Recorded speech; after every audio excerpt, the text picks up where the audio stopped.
ආයිබෝන් යාළුවනේ අද අපි වීඩියෝ එක මගෙන් කතා කිරීමට බලාපොරොත්තු වෙන්නේ විශේෂ අධ්‍යාපනය සහ සාමාන්‍ය අධ්‍යාපනය යන අධ්‍යාපන දෙවර්ගය අතර පවතින මූලික වෙනස්කම් පිළිබඳව තමයි අද වීඩියෝ එක මගෙන් කතා කිරීමට බලාපොරොත්තු වෙන්නේ.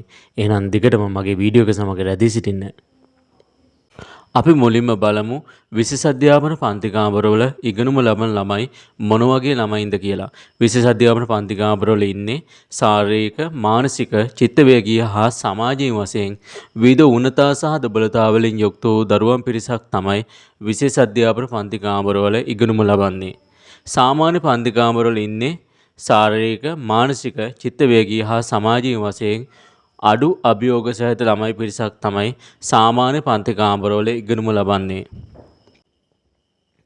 අපි බලමු විශේෂ අධ්‍යාපනය සහ සාමාන්‍ය අධ්‍යාපනය මේ අධ්‍යාපන දෙවර්ගය අතර පවතින මූලිකම අරමුණු මොනවාද කියලා. විශේෂ අධ්‍යාපනයේ මූලිකම අරමුණ වන්නේ මේ දරුවන් ස්වාධීන පුරවැසියෙක් බවට පරිවර්තනය කිරීම.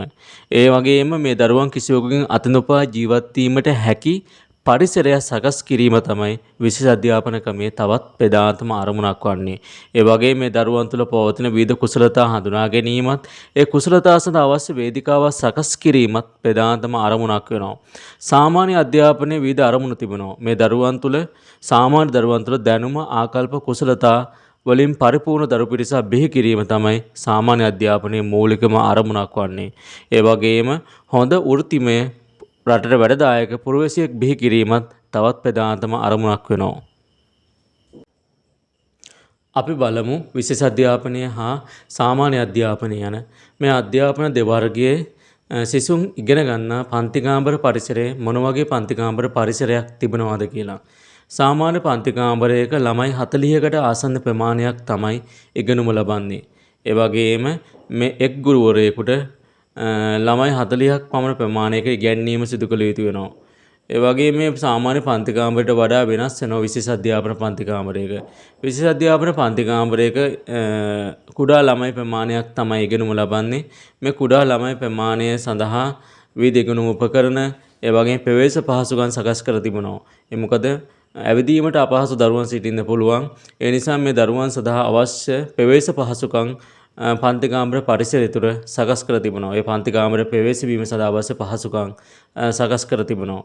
ඒ වගේම සාමාන්‍ය නිර්දේශ කර තිබෙන්නේ එක ගුරුවරයෙකුට, එක විශේෂ අධ්‍යාපන ගුරුවරයෙකුට ළමයි 5 දෙනෙක් තමයි නිර්දේශ කර තිබෙන්නේ. මොකද මේ දරුවන් පාලනය කිරීමට පහසු වෙනවා. ඒ වගේම දරුවන් සමග ගැන්වීමේ කටයුතු පහසු වෙනවා. එක ගුරුවරයෙකුට ළමයි 5 දෙනෙක් පමණ සීමා කිරීම මගින්. අපි ඊළඟට බලමු විශේෂ අධ්‍යාපන ගුරුවරයෙක් හා සාමාන්‍ය අධ්‍යාපන ගුරුවරයෙක් යන මේ ගුරුවරු දෙදෙනා අතර පවතින මූලික වෙනස්කම් මොනවාද කියලා. සාමාන්‍ය අධ්‍යාපන ගුරුවරයෙකුට සාමාන්‍ය පුහුණුවක් ලබා දෙනවා. විශේෂ අධ්‍යාපන ගුරුවරයෙකුට විශේෂිත පුහුණුවක් ලබා දෙනවා. මොකද හේතුව මේ ගුරුවරයා කටයුතු කරන්නේ විශේෂ අවශ්‍යතා සහිත දරුවන් සමගයි. එනිසා මේ දරුවන් සමග කටයුතු කිරීමේදී මේ ගුරුවරයාට සිසු මනෝවිද්‍යාව පිළිබඳ මූලික දැනුමක් තිබෙන්න ඕන. අපි බලමු ඉගෙනුම් උපකරණ පිළිබඳව. විශේෂ අධ්‍යාපන පන්ති කාමරයක භාවිතා කරන ඉගෙනුම් උපකරණ විශේෂිත වූ ඉගෙනුම් උපකරණ භාවිතා කරනවා. සාමාන්‍ය අධ්‍යාපන පන්ති කාමරයක සඳහාද ඉගෙනුම් උපකරණ භාවිතා කරනවා. ඒ සාමාන්‍ය අධ්‍යාපන ඉගෙනුම් උපකරණවලට වඩා විශේෂ අධ්‍යාපන පන්ති කාමරය තුළ භාවිතා කරන ඉගෙනුම් උපකරණ විශේෂිත වෙනවා. මොකද මේ පන්ති කාමරය තුළ ඉගෙන ගන්නා දරුවන් විශේෂිත දරුවන් වෙනවා. අපි බලමු විවිධ ඉගැන්වීමේ ක්‍රම පිළිබඳව.